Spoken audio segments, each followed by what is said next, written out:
നമസ്കാരം. അസ്ട്രോളജിക്കൽ ലൈഫിലെ എല്ലാ മാന്യ പ്രേക്ഷകർക്കും ഗുരുജനങ്ങൾക്കും ബന്ധുമിത്രാദികൾക്കും ഒരായിരം നന്ദി. നമസ്കാരം. ഞാൻ ഡോക്ടർ എം ഷിബു നാരായണൻ ബൊമ്പായം. പിതൃക്കളുടെ പുണ്യം കിട്ടുന്ന, ദൈവിക ചൈതന്യം നിറഞ്ഞു നിൽക്കുന്ന, ആത്മാക്കളുടെ അനുഗ്രഹം കൊണ്ട് കുടുംബത്തിനും പരമ്പരയ്ക്കും നല്ലത് വരുന്നതുമായ കർക്കിടക വാവ് ബലിയെക്കുറിച്ചാണ് പറയാൻ പോകുന്നത്. 2025 ജൂലൈ മാസം 24 രാത്രി 2:31 കർക്കിടക വാവ് ആരംഭിക്കുന്നത്. 2025 ജൂലൈ മാസം 25 രാത്രി 12:44 വരെയാണ് കർത്ത വാവ് ഉള്ളത്. അപ്പം നമുക്ക് കർക്കിടക മാസം 7 ബുധനാഴ്ച രാത്രി വ്യാഴാഴ്ച ഉദയത്തിനു മുമ്പാണ് കർക്കിടക ബലി കർമാദികൾ ആരംഭിക്കുന്നത്. അതുകൊണ്ട് നമുക്ക് കർക്കിടകം 8 ഇംഗ്ലീഷ് 24 ബലി കർമാദികൾ ആഘോഷിക്കുന്നതാണ് ഏറ്റവും ഉത്തമമായിട്ടുള്ള ഫലസിദ്ധി കിട്ടുന്ന സമയം. നമുക്ക് പിതൃക്കളുടെ ആചാരങ്ങൾ വളരെ പൗരാണിക കാലം മുതലേ ഉള്ളതാണ്. ജീവിച്ചിരിക്കുന്നവരുടെ പ്രീതി കിട്ടുന്നത് പോലെ തന്നെ മരിച്ചവരുടെ പ്രീതിയും കിട്ടും. ജീവിച്ചിരിക്കുന്നവരുടെ ഉപദ്രവം ഉണ്ടാകുന്നത് പോലെ മരിച്ചു പോയിട്ടുള്ളവരുടെ ഉപദ്രവവും ഉണ്ടാവും. കാരണം ആത്മാവ് തീയില്, കാറ്റില്, അഗ്നിയില് ഒന്നിലും നശിപ്പിക്കാൻ പറ്റാത്തതാണ് എന്നാണ് നമ്മുടെ ഭഗവത്ഗീത ശ്രീകൃഷ്ണസ്വാമി ഉപദേശിക്കുന്നത്. അപ്പൊ നമ്മുടെ അപ്പൂപ്പന്മാരും പിതൃക്കളും അവർ ജീവിച്ചിരുന്ന പരമ്പരയിലുള്ള അനുഷ്ഠാനങ്ങളും അവരുടെ രക്തവും ഒക്കെയാണ് നമ്മുടെ ശരീരത്തിൽ കൂടി ഒഴുകുന്നത്. അതുകൊണ്ട് നമുക്ക് പിതൃക്കളുടെ പ്രീതി കിട്ടുന്നത് നമുക്ക് ഏറ്റവും പുണ്യമായ ഒരു കർമ്മമാണ്. അത് ശരിക്കും ഹിന്ദുക്കൾ മാത്രമല്ല, രാഷ്ട്രീയക്കാരും മരിച്ചവർക്ക് വേണ്ടി രക്തസാക്ഷി മണ്ഡപങ്ങൾ വയ്ക്കാറുണ്ട്. പാർട്ടി യോഗങ്ങളൊക്കെ നടത്തുമ്പോൾ, വലിയ സമ്മേളനങ്ങളൊക്കെ നടത്തുമ്പോൾ പാർട്ടിക്ക് വേണ്ടി ജീവിച്ച വലിയ മഹത് വ്യക്തികളായിരുന്നാലും ചെറിയ വ്യക്തികളായിരുന്നാലും അവരെ മനസ്സിൽ സങ്കല്പിച്ച് അവരുടെ സ്മരണകൾ നിലനിർത്തിക്കൊണ്ട് സഖാക്കന്മാരും അതേപോലെ നേതാക്കന്മാരും ചേട്ടന്മാരും അതേപോലുള്ള മറ്റുള്ള എല്ലാ മതക്കാരും ആഘോഷിക്കാറുണ്ട്. അപ്പം മരിച്ചു പോയവരിൽ ഭക്തിയും വിശ്വാസവും അവരുടെ കർമ്മങ്ങളിൽ കൂടി രാജ്യത്തിനും പാർട്ടിക്കും ലഭിച്ചുള്ളതായ പുണ്യങ്ങളും നേട്ടങ്ങളും അങ്ങനെ സമര വീര ചരിത്രങ്ങളും സ്മരണകളും നിലനിർത്തുന്നതിന് വേണ്ടി ഇത്തരത്തിലുള്ള ക്രിയാദികൾ രാഷ്ട്രീയപരമായിട്ട് ചെയ്യാറുണ്ട്. ഒരു രക്തസാക്ഷി മണ്ഡപത്തിൽ പുഷ്പം അർപ്പിച്ച് പ്രാർത്ഥിച്ച് അല്ലെങ്കിൽ സങ്കല്പിച്ച് പ്രാർത്ഥന യുക്തിവാദികൾക്ക് പോലും ഇല്ലെങ്കിലും ഇങ്ങനെയുള്ള ചില കാര്യങ്ങളൊക്കെ ചെയ്യാറുണ്ട്. അതേപോലുള്ള കാര്യങ്ങളൊക്കെ ചെയ്ത് സ്മരിച്ചുകൊണ്ട് ഈ പ്രവർത്തിക്കുന്ന ഒരു പാരമ്പര്യം നമ്മുടെ ഭാരത സംസ്കാരത്തിന് ഉണ്ട്.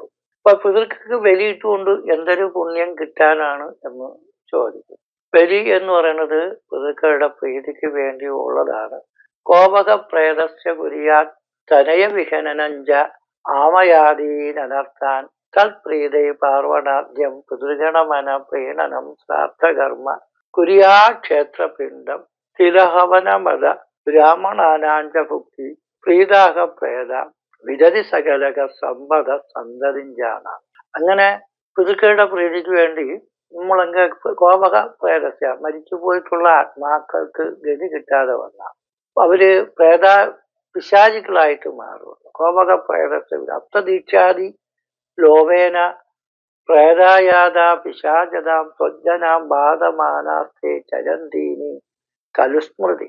സ്മൃതികൾ പറയുന്നത് ഒരാൾ മരിച്ച ഒരു കർമ്മം ചെയ്യുന്ന മക്കളാ, മരുമക്കളാ, ചെറുമക്കളാ, ഒരു വർഷത്തേക്ക് താഴി വളർത്തുകയും വീട്ടിൻ്റെ നിർമ്മാണം, പാല് കാച്ച്, വിവാഹം, തീർത്ഥാടനങ്ങൾ മുതലായ കാര്യങ്ങളിലൊന്നും പങ്കെടുക്കാതിരിക്കുന്നതല്ല, ഒരു പുണ്യ ഒരു ഇതേപോലുള്ള കർമാദികളൊക്കെ ഉപേക്ഷിക്കുകയും എല്ലാ കർത്തഭാവത്തോടോ മരിച്ച നക്ഷത്ര ദിവസം അനുസരിച്ചോ പിതൃക്കൾക്ക് വേണ്ടി ബലികർമാദികൾ അനുഷ്ഠിച്ച് പിതൃക്കൾക്ക് മോക്ഷം കിട്ടുന്നതിന് വേണ്ടിയുള്ള പരിഹാരങ്ങൾ ചെയ്ത് ജീവിക്കും. ഒരു വർഷം കഴിഞ്ഞേ അവരെ കുടുംബത്തിൽ കല്യാണം, പാല് കാച്ച്, വിദേശയാത്ര മുതലായ കാര്യങ്ങളൊക്കെ പഴയ കാലത്ത് നടത്താറുള്ളൂ. ഇന്നത്തെ കാലത്ത് മക്കൾ വിദേശത്തേക്കായിരിക്കും വരാൻ പോലും താല്പര്യം കാണിക്കില്ല. 4Gയും 5G ഒക്കെ ഉള്ളത് കൊണ്ട് മാതാജിയും പിതാജിയൊക്കെ കാണാൻ പറ്റും മരിച്ചാലും. അങ്ങനെ ഒരു ഗുണം നമുക്കുണ്ട്. അവർ പൈസ ആവശ്യമുള്ളത് അയച്ചു തരും. ചിലവർക്ക് വരാൻ പറ്റുമെങ്കിൽ വരും, ചിലവർ വരാനും കൂടുതൽ താല്പര്യം കാണിക്കൂല. അവര് ചിലപ്പോൾ അച്ഛൻ്റെ പ്രീതിയെ അവസാനമായിട്ടൊന്ന് മരണച്ചടക്കിൽ പങ്കെടുക്കാൻ വരുമ്പം കൂടെ വന്നിട്ട് അവിടെ ചെല്ലുമ്പോൾ ചിലപ്പോൾ ജോലി കാണൂല, ജീവിക്കാൻ നിവൃത്തിയില്ലാതെ വരും. അപ്പൊ അതൊക്കെ കൊണ്ട് മക്കളെ കുറ്റപ്പെടുത്താനൊന്നും പറ്റൂല. അവർ വിദേശത്തൊക്കെ ഇരിക്കുമ്പോൾ അവർക്ക് പെട്ടെന്ന് വിട്ടെറിഞ്ഞ് വരാനൊന്നും പറ്റൂല. പിതൃകർമ്മങ്ങൾ ആചരിക്കാൻ അവർക്ക് പറ്റാതെ പോകും. അപ്പൊ അതുകൊണ്ട് എന്ത് ചെയ്യണം, നമുക്ക് മക്കൾ തന്നെ ചെയ്യണമെന്നില്ല, ആർക്ക് വേണമെങ്കിലും പിതൃകർമ്മങ്ങൾ ചെയ്യാം. അപ്പൊ പിതൃക്കള് നമുക്ക് പിശാചികളായിട്ട് വന്നു കഴിഞ്ഞാൽ കോപക പ്രേതങ്ങൾ കോപിച്ച തനയന്മാരുടെ സന്താന പരമ്പര ഉണ്ടാകുന്നതിന് തടസ്സം വരുന്നതാണ്. കാരണം നമ്മളെ കുടുംബത്തിൽ മരിച്ചു പോയിട്ടുള്ള ഒരാളാണ് നമ്മളെ മക്കളായിട്ടോ ചെറുമക്കളായിട്ടോ ജനിക്കണമെങ്കിൽ ഈ പിതൃക്കൾക്ക് ഗതി കിട്ടാതെ വന്നു കഴിഞ്ഞാൽ ജനിക്കാൻ പാടുണ്ടാവും. അപ്പോഴാണ് പിതൃക്കളുടെ പ്രീതിക്ക് വേണ്ടി പരിഹാരങ്ങൾ ചെയ്ത് പിതൃശുദ്ധി ക്രിയാദികളൊക്കെ ചെയ്ത് ആത്മാവിന് മോക്ഷം കിട്ടുന്ന ക്രിയാദികളൊക്കെ ചെയ്യണമെന്ന് ജ്യോതിഷികൾ ഉപദേശിക്കാറുള്ളത്. കാരണം കുടുംബത്തിൽ നമ്മളെ വീട്ടിൽ വളർത്തുന്ന പട്ടി, പശു, ആട്, മാട്, ജീവജന്തുക്കൾ, പൂച്ച സകലരും നമ്മളെ ബന്ധുക്കളായിരിക്കാം ചിലപ്പോൾ. കാരണം പൂർവ്വബന്ധമുള്ള ആൾക്കാരാണ് നമ്മുടെ ബന്ധുക്കളായിട്ടൊക്കെ വരുന്നത്.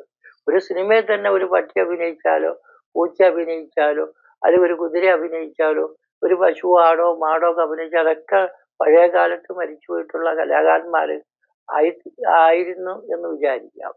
അപ്പൊ അങ്ങനെയൊക്കെ ഉണ്ട്. അങ്ങനെ പിതൃക്കൾ കോപിച്ച സന്താന പരമ്പരയ്ക്ക് നാശം ഉണ്ടാക്കും, ജനിക്കാൻ തടസ്സം ഉണ്ടാകും. ജനിച്ച മക്കൾക്കും പല പല അസുഖങ്ങളും കുഴപ്പങ്ങളും ഒക്കെ ഉണ്ടായിക്കൊണ്ടിരിക്കും. ഓട്ടിസം ഉൾപ്പെടെയുള്ള കുഴപ്പങ്ങളൊക്കെ പിതൃക്കളുടെ കുഴപ്പമുണ്ടെങ്കിൽ വരും. കോപക പ്രേതസ്യ കുര്യാൻ തനയ വിഹനനം ച, തനയന്മാരെ വിഹനനം ഹനിച്ചെറിയും. ആമയാദി, അവർക്ക് എന്നും രോഗങ്ങൾ കുടുംബത്തിൽ ഉണ്ടാക്കും. ആണുങ്ങൾക്ക് കൂടുതൽ ബാധകളും ഉപദ്രവങ്ങളൊന്നും ബാധിക്കില്ല. പെണ്ണെന്നാൽ പേയും എരമ്പും എന്നൊരു വാക്ക് തമിഴിലുണ്ട്. പെണ്ണുങ്ങളെ പേ പോലും വിടില്ല.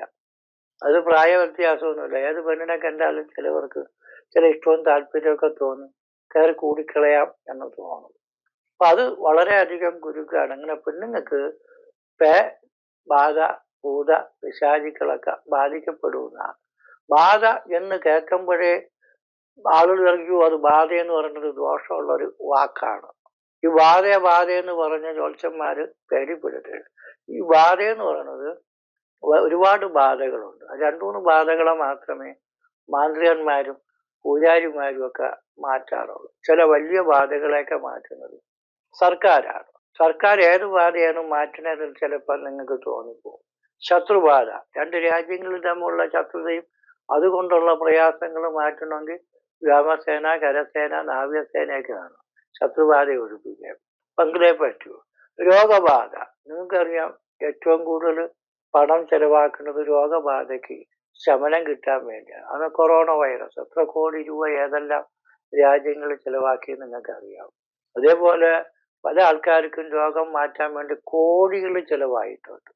തമിഴ്നാട്ടിലെ മുഖ്യമന്ത്രിയായിരുന്ന ജയലളിതയ്ക്ക് തന്നെ എത്ര കോടി രൂപ ചികിത്സാ ചെലവെന്ന് നോക്കിയാൽ നിങ്ങൾക്ക് അറിയാൻ പറ്റും.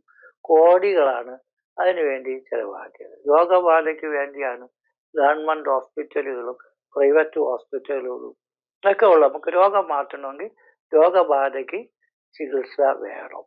അഗ്നിബാധ, ചാലയിൽ തീപിടുത്ത് 500 കോടി കത്തി നശിച്ചു എന്ന് പറയുമ്പോൾ അഗ്നിബാധ ഒഴിപ്പിക്കാൻ ഫയർഫോഴ്സ് വേണം. അപ്പൊ ഇങ്ങനെ കുറെ ബാധകളുണ്ട്. ഈ വലിയ വലിയ ബാധകളൊക്കെ സർക്കാരിന്റെ ചെലവിൽ മാത്രമേ ഒഴിപ്പിക്കാൻ പറ്റൂ. നമുക്കൊന്നും ചെയ്യാൻ പറ്റൂല. എങ്കിലും കുറെയൊക്കെ വഴക്കും അടിയൊക്കെ ഉണ്ടാകാതെ രാജ്യത്തെയും വീട്ടിനെയും കുടുംബത്തെ സംരക്ഷിക്കാൻ പരിശ്രമിച്ചാൽ നടക്കും. അത് നോക്കണം. അതേപോലെ പ്രേതബാധ, ശത്രുബാധ, ക്ഷുദ്രബാധ, അവിചാരബാധ, അവേശബാധ, ഒരുപാട് ബാധകളുണ്ട്. ആ ബാധകളുടെ ഉപദ്രവം വന്നു കഴിഞ്ഞാൽ നമുക്ക് ഭയങ്കര തരത്തിലുള്ള ആമയാദീ അനർത്ഥാൻ, രോഗങ്ങളും അനർത്ഥങ്ങളും ഉണ്ടാകും. തൽപ്രീരേത്, അതുകളുടെ പ്രീതിക്ക് വേണ്ടി പിതൃഗണമന പ്രീണനം ശ്രാദ്ധകർമ്മ, പിതൃക്കൾക്ക് ശ്രാദ്ധകർമ്മങ്ങൾ നടത്തുകയും കുര്യാക്ഷേത്രപിണ്ഡം, ക്ഷേത്രപിണ്ഡം നടത്തുകയും തിലഹവന മത ബ്രാഹ്മണാനാം ച ഭുക്തി, തിലഹോമം, തില എള്ള്, ഹോമം തന്നെ. ഈ പിതൃഗതിക്ക് വേണ്ടി തിലഹോമമാണ് കൂടുതൽ ചെയ്യുന്നത്. തിലഹോമം ചെയ്യുന്നത് പിതൃകൾക്ക് മോക്ഷം കിട്ടുമെങ്കിലും ചെയ്യണ കർമ്മിക്ക് നാശം വരെയുള്ളൂ, വിഷമം വരും, ദാരിദ്ര്യം വരുമെന്നാണ് തില ഹോമിക്ക. പക്ഷെ മരിക്കുമ്പം മോക്ഷം കിട്ടും. ജീവിച്ചിരിക്കുമ്പോൾ അത്രയും ദോഷവും മരിക്കുമ്പോൾ മോക്ഷവും കിട്ടുമെന്ന് പറയുമ്പോൾ നമുക്ക് അതൊരു തൃപ്തിയായിട്ട് തോന്നൂല. കാരണം ജീവിച്ചിരിക്കുമ്പോൾ അത്രയും വിഷമവും മരിക്കുമ്പോൾ മോക്ഷവും, അത് പിന്നെ ആർക്ക് തൃപ്തിയാവും? അതുകൊണ്ട് ബ്രാഹ്മണാനാം ച ഭുക്തി, ബ്രാഹ്മണന്മാർക്ക്, ഈ പൂജ ചെയ്യുന്ന കർമ്മിമാർക്ക് ഭക്ഷണം ദക്ഷിണയൊക്കെ കൊടുത്ത് തൃപ്തിപ്പെടുത്തണമെന്നാണ്. അപ്പൊ പ്രീതാക പ്രേത, പ്രേതങ്ങള് പിതൃക്കള് പ്രീതി വരും. പ്രീതാക പ്രേത വിദതി സകലക സമ്പദ സന്തതിഞ്ഞ, സർവസമ്പത്തും സന്തതി ആയുസ്സും ആരോഗ്യമൊക്കെ തന്നെ നമ്മളെ കുടുംബത്തിനെയും നമ്മളെയും രക്ഷിക്കും. ആത്മാവ് എന്ന് പറയുന്ന ഒരു സാധനം ഉണ്ട്. ഞാൻ ഇവിടെ ഇരുന്ന് ഇപ്പം ഇങ്ങനെ സംസാരിക്കുന്നത് എൻ്റെ ശരീരത്തില് ആത്മാവ് ഉള്ളത് കൊണ്ടാണ്. ഈ മരിച്ചു പോയിട്ടുള്ളവരെ മാത്രമല്ല ആത്മാവായിട്ട് പറഞ്ഞു. ജീവിച്ചിരിക്കുന്ന എല്ലാ ജന്തുക്കളിലും ആത്മാവുണ്ട്. ആത്മാവെന്ന് വെച്ചാൽ അതെന്തൊരു മാവാണ് എന്ന് ചിലവർ ആക്ഷേപിക്കുക. ആത്മാവിനെ കുറിച്ച് പറയണമെങ്കിൽ ജ്ഞാനാധികരണമാത്മാ സദിവ്വിധ ജീവാത്മാ പരമാത്മാ ചേതി തത്ര ഈശ്വരക സർവജ്ഞ പരമാത്മാ ഏക ഏവ ജീവസ്തു പ്രതിശരീരം പിന്നോ വിഫുർ നിത്യഞ്ജാനാണ്. അങ്ങനെ നമുക്ക് ഈ ആത്മാവ് ജ്ഞാനത്തിന്റെ, അറിവിന്റെ, എല്ലാത്തിൻ്റെയും ഉറവിടമാണ് ആത്മാവ്. സദിവിധ, രണ്ട് വിധത്തിലുണ്ട് ആത്മാവ്. ജീവാത്മാ പരമാത്മാ ചേരി, ജീവാത്മാവെന്നും പരമാത്മാവ് എന്നുമാണ് ആ രണ്ടെണ്ണം. തത്ര ഈശ്വരക സർവജ്ഞ പരമാത്മാ ഏക ഏവ, സർവജ്ഞനായ ഈശ്വരനാണ് പരമാത്മാവ്, അത് ഒന്ന് മാത്രമേ ഉള്ളൂ. ജീവസ്തു, ജീവാത്മാവ് എന്ന് പറയുന്നത് നമ്മളെ മാത്രമല്ല, വിദ്യാ വിനയ സംബന്ധി എന്ന് തുടങ്ങി പണ്ഡിതാഹ സമദർശയന്തി എന്ന് പറയുന്ന ഭഗവത്ഗീതയുടെ 5-ാമത്തെ അധ്യായത്തില് ഭഗവാൻ ശ്രീകൃഷ്ണൻ ഇങ്ങനെ ഉദ്ധരിക്കുന്നുണ്ട്. വിദ്യയും വിനയവും ഉള്ള ബ്രാഹ്മണരിലും ഗോക്കളിലും പശുക്കളിലും പട്ടികളിലും ജീവജന്തുക്കളിലും ഉറുമ്പിലും എല്ലാ ജന്തുക്കളിലും ഒരുപോലെയാണ് ഞാൻ ആത്മാവിനെ ദർശിച്ചത്. ഒരു ഉറുമ്പിന്റെ ആത്മാവേ ഉള്ളൂ നമുക്കും. അത് ജീവാത്മാവെന്നും പരമാത്മാവെന്നും രണ്ടുണ്ട്. ജീവാത്മാവാണ് കോടിക്കണക്കിന് മൃഗങ്ങളിലും പക്ഷികളിലും ജന്തുക്കളിലും ഒക്കെ ഇരിക്കുന്നത്. ഈ കോടിക്കണക്കിന് ആത്മാക്കളാണ്. ഇത് മരിച്ചിട്ട് ജീവാത്മാവ് മരിച്ചു നശിച്ചിട്ട് അത് പരമാത്മാവിൽ ലയിക്കുകയാണ്. വീണ്ടും പരമാത്മാവിന് ജീവാത്മാവ് ഇങ്ങനെ സപ്ലൈ ചെയ്തുകൊണ്ടിരിക്കും.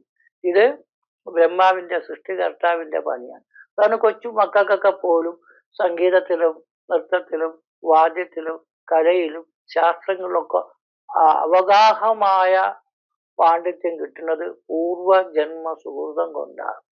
നമുക്കിപ്പോ വലിയൊരു രാഷ്ട്രീയക്കാരൻ മരിച്ചു പോയിട്ടുണ്ടെങ്കിലോ സയന്റിസ്റ്റ് മരിച്ചു പോയിട്ടുണ്ടെങ്കിലോ സ്വാമികള് സിദ്ധിയായിട്ട് വന്നിട്ടുണ്ടെങ്കിലോ നമ്മുടെ കുടുംബത്തിൽ ഇനി ഒരു ശ്രീനാരായണ ഗുരുദേവൻ ജനിച്ചുകൂടാന്നുണ്ടാ? ഉണ്ട്, ജനിക്കും. നമ്മൾ അംഗീകരിക്കൂലെന്ന് മാത്രമേ ഉള്ളൂ. ഒരു ചട്ടമ്പി സ്വാമി ജനിച്ചാലും അയ്യങ്കാളി ജനിച്ചാലും മദർ തെരേസ ജനിച്ചാലും നിങ്ങൾക്കതൊന്നും ഗുണകരമായിട്ട് തോന്നൂല. അതൊക്കെ വെറും അന്ധവിശ്വാസമായിട്ട് അവഗണിച്ച് സ്വാമിമാര് ജ്യോത്സ്യന്മാരെയൊക്കെ കരിവാരി തേച്ച് ചാനലുകാർക്ക് ആഘോഷിക്കാൻ മാത്രമേ തോന്നൂ. അപ്പൊ അതുകൊണ്ട് നമുക്ക് ഈ കുടുംബത്തിലെ ആത്മാക്കള് നമ്മളെ കുടുംബത്തിലും നാട്ടിലും വീണ്ടും പുനർജന്മം എടുക്കും. 100 വർഷം കഴിയുമ്പം മരിച്ചു പോയിട്ടുള്ള ആൾക്കാർ വീണ്ടും ജനിക്കും. ഗ്രഹസ്ഥിതി അതേപോലെ വലിപ്പം ഉള്ള ഗ്രഹസ്ഥിതി ആയിരിക്കും. 100 വർഷം കഴിയുമ്പോൾ വീണ്ടും ജാതകത്തിലും ഉണ്ടാകുന്നത്. ഇന്നുള്ള മഹാന്മാരായിട്ടുള്ള മഹത് വ്യക്തികൾ 100 വർഷം കഴിയുമ്പോൾ വീണ്ടും ജനിക്കാനുള്ള യോഗങ്ങളുണ്ട്. അങ്ങനെ ആത്മാവ് എന്നുള്ള 2 വിധത്തിലുണ്ട്. ജീവാത്മാവും പരമാത്മാവുമാണ്. തത്ര ഈശ്വരക സർവജ്ഞ പരമാത്മായ സർവജ്ഞനായ ഈശ്വരനാണ് പരമാത്മാവ്. അത് ഏക ഒന്ന് മാത്രം ജീവത്വ ജീവാത്മാവ് പ്രതി ശരീരം, ശരീരം പ്രതി ഇരിക്കുകയാണ്. പിന്നോ വെഫർ നിത്യഞ്ച. ഇത് എവിടുന്നാണ് ഇത് ഉണ്ടായതെന്ന് അറിയാൻ പറ്റും. അപ്പൊ അത് തേങ്ങയാണോ തെങ്ങാണോ ആദ്യം ഉണ്ടായത്, കോഴിയാണോ മുട്ടയാണോ ആദ്യം ഉണ്ടായത്, ആണാണോ പെണ്ണാണോ ആദ്യം ഉണ്ടായത്, എവിടെ നിന്ന് ഇതൊക്കെ ഉണ്ടായി എന്നതിനെ കുറിച്ച് ഇന്നും ശാസ്ത്രജ്ഞന്മാര് കണ്ടെത്താനുണ്ട്. കാരണം ഇപ്പം ജീവപരിണാമ സിദ്ധാന്തം അനുസരിച്ച് കുരങ്ങനിൽ നിന്നും മനുഷ്യനുണ്ടാകുന്നു, സത്യമായ കാര്യമാണ്. പക്ഷെ ഇപ്പൊ എന്തുകൊണ്ട് ജീവപരിണാമ സിദ്ധാന്തം വരുന്നില്ല? ചാൾസ് ഡാർവിൻ പറഞ്ഞതിൽ എന്താണ് കുഴപ്പം പറ്റിയത് നോക്കണ്ടേ? പിന്നെ ക്ലോണിങ്ങിൽ കൂടെയും ടെസ്റ്റിങ്ങിൽ കൂടെയൊക്കെ നമുക്കൊരു ജന്തുവിനെ ഉണ്ടാക്കാൻ പറ്റും, ശാസ്ത്രത്തിന്റെ വിജയമാണ്. പക്ഷെ അതിന് മനുഷ്യന്റെ ആണെങ്കിൽ ഏതൊരു ജീവിയുടെ കുഞ്ഞിനെയാണോ ഉണ്ടാക്കുന്നതിന് ക്ലോണിങ്ങിൽ കൂടെയും ടെസ്റ്റിങ്ങിൽ കൂടെ പറ്റുമെങ്കിലും മനുഷ്യന്റെ ആണെങ്കിൽ മനുഷ്യന്റെ, അല്ലെങ്കിൽ മറ്റൊരു ജീവിയുടെ ആണെങ്കിൽ മറ്റൊരു ജീവിയുടെ രക്തമോ ബീജമോ ഉണ്ടെങ്കിൽ മാത്രമേ ഉണ്ടാക്കാൻ പറ്റൂ. ഇവിടെയൊക്കെയാണ് മെഡിക്കൽ സയൻസ് പരാജയപ്പെട്ടു പോകുന്നത്, സയന്റിസ്റ്റുകൾ അന്തം വിട്ടു പോകുന്നത്. ഇതൊക്കെ എവിടെ നിന്നുണ്ടായി എന്നുള്ളതിനെ കുറിച്ച് യുക്തിവാദപരമായ രീതിയിലും ഭക്തിവാദപരമായിട്ടും നിങ്ങൾ കണ്ടെത്തി സമൂഹത്തിലെ അന്ധവിശ്വാസങ്ങളെ അകറ്റാൻ എല്ലാ മാന്യ വ്യക്തികളും ശ്രമിക്കേണ്ടതായിട്ടുണ്ട്. ഒരു ജ്യോത്സ്യൻ എത്ര നല്ല രീതിയിൽ പറഞ്ഞാലും അയാളെ അവഗണിക്കുന്ന തരത്തിലുള്ള പ്രവൃത്തിയല്ല. എന്തെങ്കിലും ഉണ്ടോ, യഥാർത്ഥം വല്ലതും ഉണ്ടോ എന്നുള്ളത് നിങ്ങളുടെ അനുഭവത്തിലും കാര്യത്തിലും മനസ്സിലാക്കേണ്ടുന്നത് അത്യാവശ്യമാണ്. അങ്ങനെ പിതൃക്കൾക്ക് ബലി കിട്ടിയ പ്രീതാഹ പ്രേത, പിതൃക്കളുടെ പ്രീതി കിട്ടിയ പ്രീതാഹ പ്രേത വിദതി സകല സമ്പദ സന്തതിഞ്ച, സർവസമ്പത്തും സന്തതി ആയുസ്സും ആരോഗ്യവും ഒക്കെ കിട്ടും. അപ്പൊ ബലി ആർക്കാണ് ഇടാനുള്ളത്? അച്ഛന് മാത്രമോ? എന്റെ അച്ഛൻ ജീവിച്ചിരിക്കുകയില്ല, അപ്പൊ അച്ഛന് ബലി കിട്ടണം എങ്ങനെ ഒന്ന് വിചാരിക്കരുത്. പിതൃവംശേ മതായേജ മാതൃവംശൈ തദൈവജ ഗുരും ശിശുരബന്ധൂനാം ഏ ചാന്യേ പാണ്ഡവാ സ്മൃത. അച്ഛൻ വഴി മരിച്ചു പോയിട്ടുള്ളത്, അച്ഛൻ്റെ അച്ഛൻ, കൊച്ചച്ഛൻ, വലിയ ചപ്പന്മാര്, അച്ഛൻ്റെ സഹോദരങ്ങൾ, അങ്ങനെ അച്ഛൻ്റെ അമ്മ മുതലായിരിക്കണം. പിതൃവംശൈ മുതായേജ മാതൃവംശൈ തദൈവജ, മാതൃവംശൈ തദൈവജ. അങ്ങനെ അമ്മ അമ്മ അമ്മ അമ്മ അമ്മയുടെ വഴിക്കുള്ളത്. ഗുരു, നമ്മളെ ഗുരുക്കന്മാർ, എത്രയോ ഗുരുക്കന്മാര് നമ്മളെ പഠിപ്പിച്ചിട്ടുണ്ട്, അതെല്ലാം നമ്മൾ ഉപദേശിച്ചിട്ടുണ്ട്, പഠിപ്പിച്ചിട്ടുണ്ട്. എല്ലാ വിദ്യകൾ കിട്ടിയിട്ട് ആ ഗുരുക്കന്മാർ. ശിശു കൊച്ചിലേ നമ്മളെ കുടുംബത്തിൽ ജനിച്ച് മരിച്ചു പോയിട്ടുള്ളവർ, ജനിക്കാതെ മരിച്ചു പോയിട്ടുള്ളവരുമുണ്ട്. കാരണം എന്താണ്? ഹാർട്ട് ബീറ്റ് ഇല്ല, വളർച്ചയില്ല എന്നൊക്കെ പറഞ്ഞ എത്രയോ കുട്ടികളെ സ്കാൻ ചെയ്ത് വേണ്ടാന്ന് വിചാരിക്കുന്നത്. പഴയ കാലത്ത് സ്കാനിങ് ഇല്ല, എല്ലാ പിള്ളേരും ജനിക്കും, ആരെ സ്കാൻ ചെയ്ത് ഉണ്ടാക്കിയതും അല്ല. അങ്ങനെ പിതൃവംശേ മൃതായേജ മാതൃവംശേ തദൈവജ ഗുരു ശിശുര ബന്ധുന, ശിശുക്കൾക്ക് ബന്ധു. അച്ഛന്റെ ബന്ധുവായ അമ്മയുടെ ബന്ധു. ഇനി ഏത് ബന്ധു? ഭാര്യയുടെ ബന്ധുക്കള്, ഭർത്താവിന്റെ ബന്ധുക്കളും, നമ്മളെ ബന്ധുക്കളെ പോലെ നമുക്ക് സഹായിച്ചിട്ടുള്ള എത്രയോ ആൾക്കാർ കാണും. ഒരു ബന്ധമില്ലാത്ത സമുദായക്കാർ കാണും, ഒരു ബന്ധമില്ലാത്ത സുഹൃത്തുക്കൾ കാണും. അവരൊക്കെ നമുക്ക് വേണ്ടതാണ്. അങ്ങനെ ബന്ധുക്കൾക്ക് ഏ ചാന്യേ പാണ്ഡവാസ്മൃത, അന്ന ബന്ധുക്കൾക്കും ഒക്കെ ചേർത്താണ് ബലികർമാദികൾ നടത്തുന്നത്.